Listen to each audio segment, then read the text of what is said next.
সত্যিবাবু, এবার আপনাদের কাছে পরিষ্কার হয়ে গেল নিশ্চয়ই যে ওর আর ওর দাদার মধ্যে একটা প্যাক্ট আছে, ওরা একসঙ্গে এতদিন ধরে কাজ করছিল।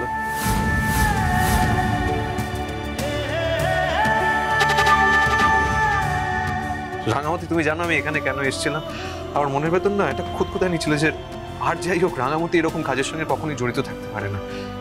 তুমি এরকম কাজ করতে পারো না। এখানে এসে যা দেখলাম, যা শুনলাম, তাতে তোমার আসল রূপটা আমার কাছে স্পষ্ট হয়ে গেছে রাঙামতি।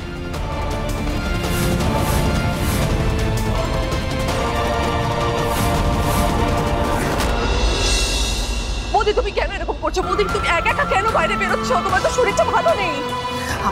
আমাকে যেতে হবে, তুমি কেন বুঝতে পারছো না? প্লিজ একটু বোঝার চেষ্টা করো। ভাই তো গেছে বা থানায় আমাকে সাপোর্ট করার জন্য, কেন এরকম করছো? আমাকে তুমি একটু প্লিজ শান্ত হও। রাঙা তো খুব ভালো মতো জানে যে আমরা ওর পেছনে আছি।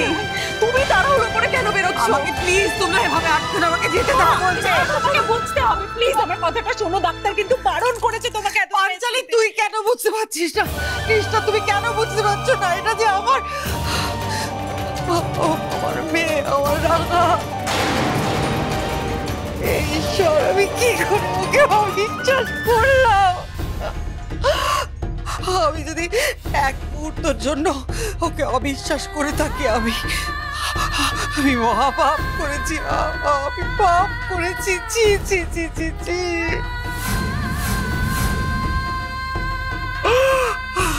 দেখো কৃষ্ণা, দেখো মেয়েটা নিশ্চয়ই এখন ভাবছে যে এত কিছু হয়ে গেল, আমার মা আমাকে একবার দেখতে এলো না এখনো। আমার মেয়েটা যে একা একা কষ্ট পাচ্ছে, আর আমি ওকে।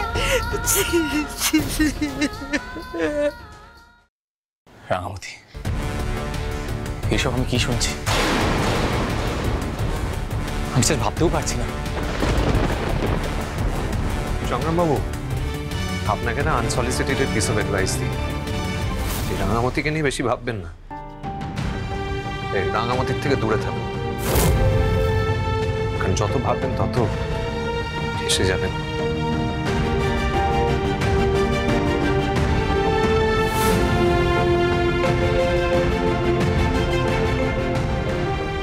সত্যি বাবু, আপনার এই মহৎ তীরন্দাজ রাঙামতি অনেক গভীর জলের মাছ।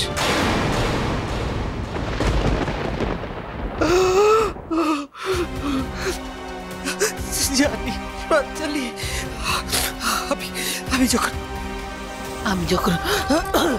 যখন হসপিটালে মৃত্যুর সঙ্গে লড়ছিলাম, তখন রাঙা আমাকে যখন দেখতে এসেছিল, ও না ওই অবস্থাতেও আমাকে মনের জোর দিয়েছে।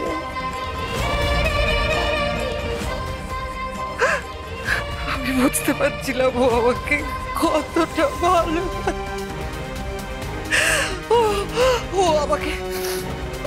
ও আমাকে বলছিল আমি হেরে যেতে পারি না, আমাকে জিততে হবে। আমাকে কতটা ভালোবাসে। আমি ওই মেয়েকে আমার কাছ থেকে দূরে ঠেলে দিতে পারবো না।